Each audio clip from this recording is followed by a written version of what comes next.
Алдыңғы келечекте суткасына 1000 тонна таштандыны кайра иштетип, электр энергиясын бөлүп чыгаруучу заводдун курулушу кызуу жүрүүдө. Мында жалпысынан 300дөй жаран эмгектен жатат. Ал эми курулуш ишин Кытайдын жогорку даражалуу компаниясы жүргүзүүдө. Жумуш толугу менен ушул жылдын соңунда бүткөрүлмөкчү.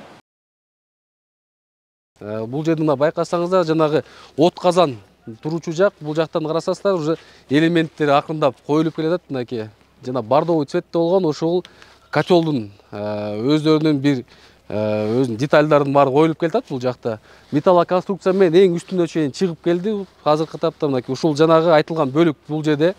Андан кийинки бул бөлүктөгү дагы көрүп атасыздар, кирпич иштер менен дагы иштер жүрүп жатат.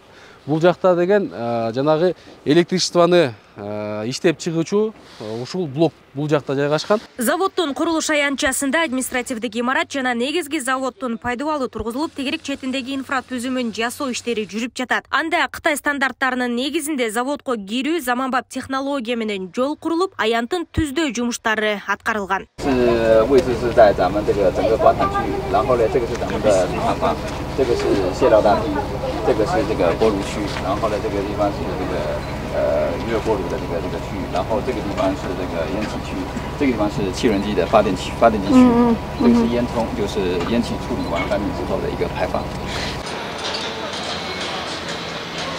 Заводдун жалпы аянты 12.000 гектар жерде элеп жатат. Ал эми аталган завод алдыңкы келечекте суткасына 1000 эмес 3000 тоннаны утилдештирүүгө мүмкүнчүлүгү жетет. Мощность боюнча айтсак, 3000 тонна таштандыны булар өрттөөгө негизи долбоор боюнча негизделген. Азыркы этапта биринчи этап менен бул деген күнүнө суткасына 1000 тонна мусорду өрттөөчү мощность менен азыр биз ишке киргизебиз. Азыркы этапта от казандарды орнотуу иштери башталган. Алар Япониядан алынып келинип, евро стандарттарга жооп берет жана таза абага зыяндуу заттарды бөлүп чыгарбайт деген үмүт бар. Анткени тазалоо процесси бир нече этаптан өтөт деп түшүндүрүлүүдө. Ошентип суткасына 460 мегаватт, жылына 180 000 мегаватт электр энергиясын өндүрүү пландаштырылууда. Ал эми долбоорго инвестициянын жалпы көлөмү болжол менен 95 миллион АКШ доллары каралган. Бул 35 жылга келишим түзүлгөн, инвестициялык келишим.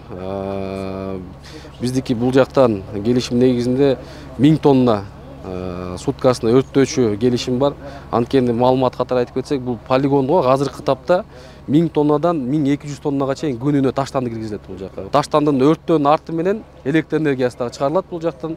Ал боюнча келишим биздин НЭСК менен да түзүлгөн. 50 мегаватт бул заводдун иштесине жумушалат, калганы сатыкка чыгат. Аталган заводдун курулушуна өкмөт башчы Адылбек Касмалиев да барды. Анда Бишкек шаарынын мэри Айбек Жонушалиев долбоор боюнча кенен маалымат берди. Минкап башчысы долбоор шаардын экологиялык көйгөйлөрүн чечүү, таштандыларды чыгаруу көлөмүн азайтуу жана борбордун энергетикалык көз карандысыздыгын жогорулатуу үчүн стратегиялык маанисин белгиледи.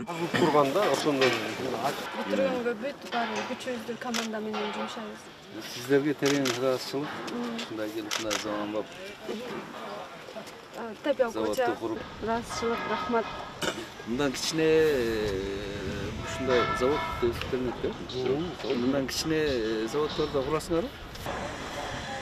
Завод келечекте биргелешкен башкаруу келишими менен иштейт. Ал эми электр энергиясынын баа саясаты жыл сайын каралып, келишимдин алкагында инфляцияга жараша болот. Учурда курулуш иштери календардык планга ылайык жүргүзүлүп, 2025 жылдын декабрь айында бүткөрүү жана ишке киргизүү пландалууда. Нурзада Сыдыкова, Майрамбек Абдибилал уулу, регион, Бишкек.